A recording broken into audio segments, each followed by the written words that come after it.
that routine or have some sort of structure in your house, that definitely helps kind of just maintain the environment in general. And then that helps because it helps them to thrive, right?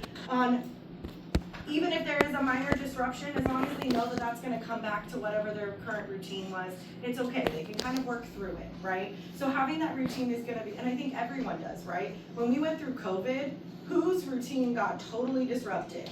Everybody's, right? Everybody's at home, nobody's able to leave. It totally messed up your routine. I will tell you, I was not good rolling out of bed and going to my work, right? Because I was so used to going to work that now I have to stay home and just go to my computer. That totally disrupted it. I was not going to sleep on time. My whole schedule got changed. So those types of things, obviously there's nothing we can do about COVID, right? But that structure and routine, we all have a routine that we try to follow as much as we can every day. And so I think that's really important, that helps us stay at baseline.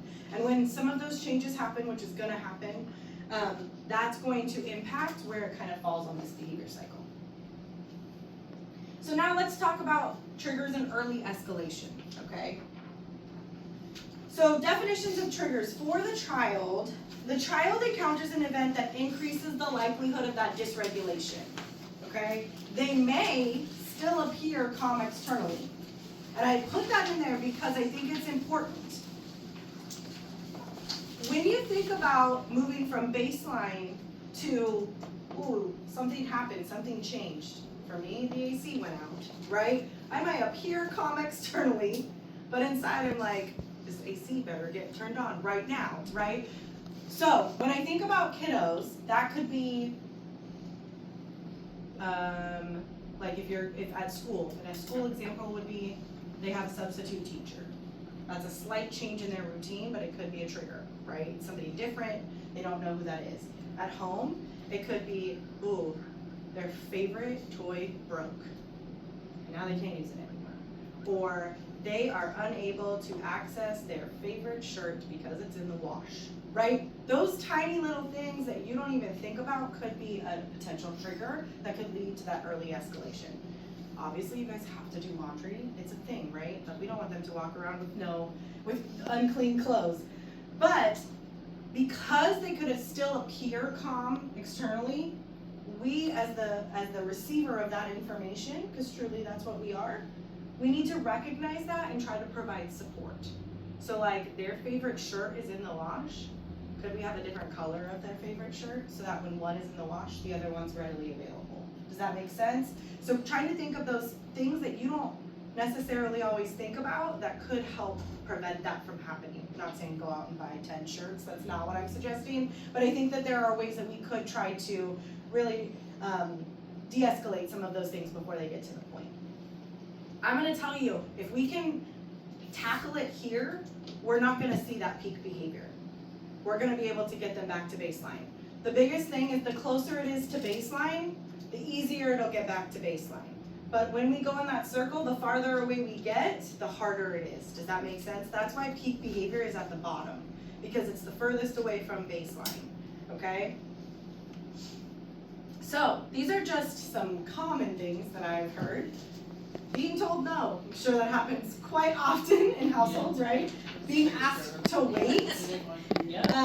Transitioning, especially off of a preferred item or activity. Difficult tasks, and I put in parentheses that can be perceived. You as the parent or caregiver might not think that it's a difficult task, but if your child perceives it as difficult, that's going to make it a difficult task. Unexpected changes, which we've already talked about, and then I put social conflicts or social situations. I think something that I've kind of recognized in being a BCBA for as long as I have is the newer BCBAs don't really understand that like an adversive social interaction could be a trigger. And for me, it's a lot of that trying to avoid whatever that is, right? So like if another person comes up and tries to talk to you and you don't like new people, that's going to be adversive to you, and you're probably, that's going to be a trigger or an early escalation behavior, right? You might try to say hi, but if you're nervous about it or it's not something you feel comfortable with or you have that skill deficit, you don't know what to do in those situations, that is a huge trigger that I've seen for a lot of kiddos.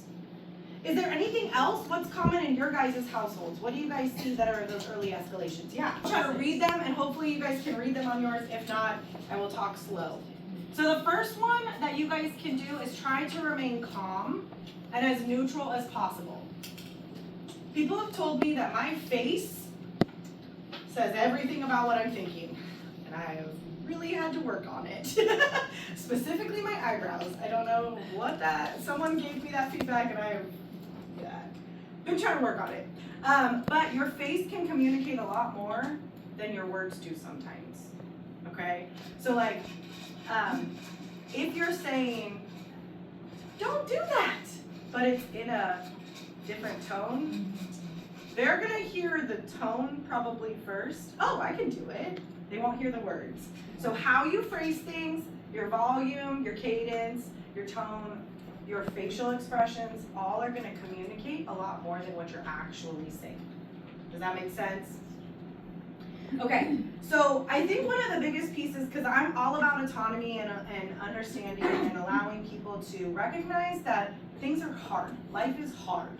So really just, I know it's really hard to get off this game, but guess what? We're gonna have more time later today. Here's when it is, right? So acknowledging it, stating it, recognizing it, allows for them to start to recognize, oh, I am a little frustrated. Even though they might not be saying it out loud, they're your words, they are hearing it. And they're taking it in, and they're gonna be like, okay, I can accept this, it's okay, right? And I think the same is true. I've said that for when I've worked with parents. That was really hard what we just went through. Like, I need you to acknowledge that, and it's okay. Feel your feelings. I'm a big believer in feeling your feelings, okay? This is a great time where you can start to offer some of those coping strategies that you might have practiced at baseline. So, I actually forgot to tell you guys when I was talking about baseline, that's a great opportunity for you guys to really start to model and practice those coping strategies. So what I've done in the past with some of my clients is, Miss Amber is really mad right now. I'm gonna go take a break. And I will actually physically get up and walk over, and the kid's looking at me like, what is happening, right? But they're seeing, oh, Miss Amber got mad and she went to go take a break. Oh, and then I'll come back, I'm good now, and they'll be like, oh, I'm mad too. And then they wanna go take, like, and we practice it, right? So they're looking a lot to you to model how to cope or to deal with these challenges. So what you practiced in baseline, you can start to help them implement in this early escalation, okay? What I would recommend is that a lot of verbal language during kind of this escalation into peak can be overwhelming when you're in kind of that state. If you think about when you're really mad, do you like people talking at you the whole time? Probably not. So that's where visuals will come in. You guys could have a coping strategies menu of things you guys have practiced. You guys could just have one or two options so they don't feel overwhelmed. But having some of those visual supports to help will allow them to not have to hear you say it, but you just, here, this is here if you need it. And then maybe you model for them in that moment, oh, but Miss Amber's gonna give herself a hug. That's gonna help, right? So allowing for some of those times to be able to have those coping strategies that you guys have already practiced or modeled during that baseline when they've been able to be receptive to it. I think this is something too that I've recognized for myself. Allow for processing time. I think everybody processes things differently, and it takes some people longer, some people shorter. I think a lot of this is what like school psychologists are looking at when they're doing their evaluations through the school. They're trying to figure out how long are things, like memory-wise, all of that. But my biggest thing is, like, if I ask you to do something and my expectation is you're gonna do it in 2 seconds, sometimes it takes longer for the, like, I know for me now, the language coming in, I have to sit and listen and process it in my brain to where I can respond. I didn't used to have to do that. So I think that there is a lot of promise in allowing for that processing time. I think I've seen, especially I was just talking to a client that I have, where she was saying, we were talking about those social situations, and she was saying that I would give him a direction and that he wouldn't respond. And I said, well, how much time did you give him? She's like, I don't know, like 10 seconds. And I said, well, did you respond in 10 seconds? And she's like, no. And I was like, so let's see, let's just wait it out. And he actually responded. It took him 2.5 minutes, but he responded. So everybody's processing time is gonna be different. And if you keep giving a direction before you know what the kind of your child's processing time is gonna be, that's going to be a trigger for sure, okay? You guys have probably heard this so many times, but offering choices again allows for that autonomy, right? And I mean, I offer choices for everything.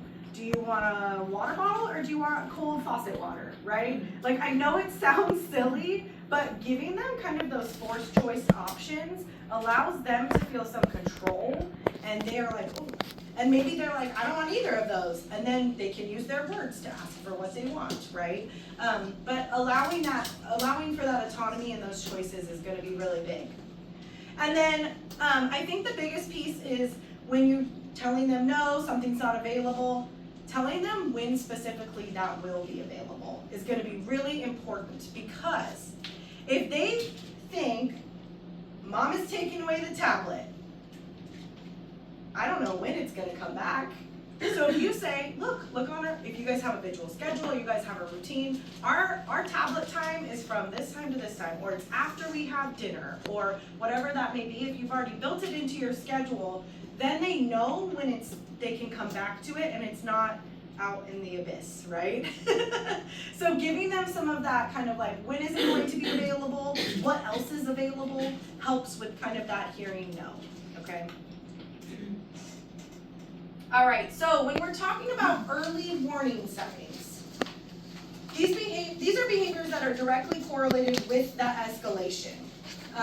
And if appropriate strategies are not implemented, okay? I would say some examples can include, but I definitely want to hear what you guys have to say. Some pacing, repetitive questions. Have you heard the same question over and over again? Cookie, cookie, cookie, cookie, right? That's going to irritate you too, because you're like, I already said no, there's no cookies. Increased volume or change in tone of voice. I think this is something that I see, even if they're not, they don't have verbal language, I've still noticed that they will have these verbal escalations. So they might go, ah! Or they might go, like they're making all of these noises. You're recognizing that that's probably not baseline, right? And then I will say, I've seen very subtly in a lot of clients that I've worked with, like you can see their face, like they're grinding, right? And if you don't know what their baseline is, you could just, okay, you don't even recognize it. But I've seen like, and then I see the clenched fists, or I see the like, oh, okay, something's going on. We gotta intervene, right? What other suggestions do you guys have for maybe some of these difference in like their tone, their volume, their body language, anything that you guys can think of off the top of your head? And I was like, hey, can I buy a CrossFit rope?